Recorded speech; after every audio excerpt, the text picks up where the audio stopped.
Peter denies Jesus 3 times, and in spite of his wavering faith, Jesus forgives him. And in the end, Peter becomes a spokesman for the church and a fearless missionary.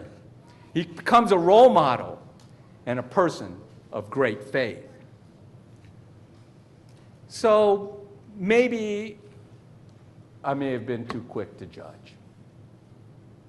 I mean, Jesus obviously saw something in Peter. He must have had a good reason.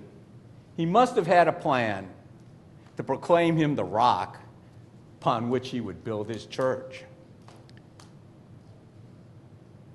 Wonder what that reason was.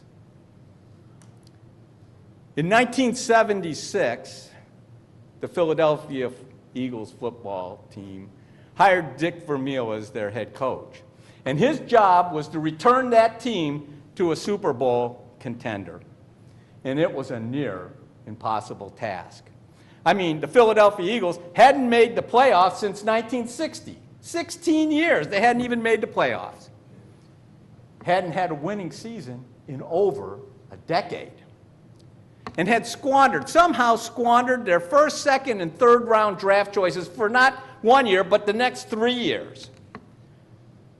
So what was the first thing Dick Vermeil did? He held a tryout for anybody who wanted to come to try to make the team. Now, they would have to make the tryout, get through the tryout. They would have to get through training camp and the exhibition season, and just maybe, they might make the team. Well, Philadelphia native Vince Papale was the only one to make it through the tryout, and he only made it through the tryout because he was really fast. He had 4.5 speed in the 40-yard dash. But he had lots and lots of liabilities. I mean, first of all, he had never played one down of college football. And second of all, he was old. He was already 30 years old. Imagine being old at 30. In his first exhibition game, he was so nervous, he got sick to his stomach. And on his first play, he was supposed to cover on a kickoff, and he came down and he froze and got run over. His first game was a complete disaster.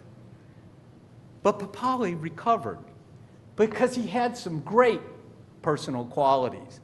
The ability to learn from his mistakes, great heart and spirit, great resilience, and faith in himself and in his coach. Now, Dick Vermeil was faced with a tough decision. He could keep Vince Papale, or he could cut him.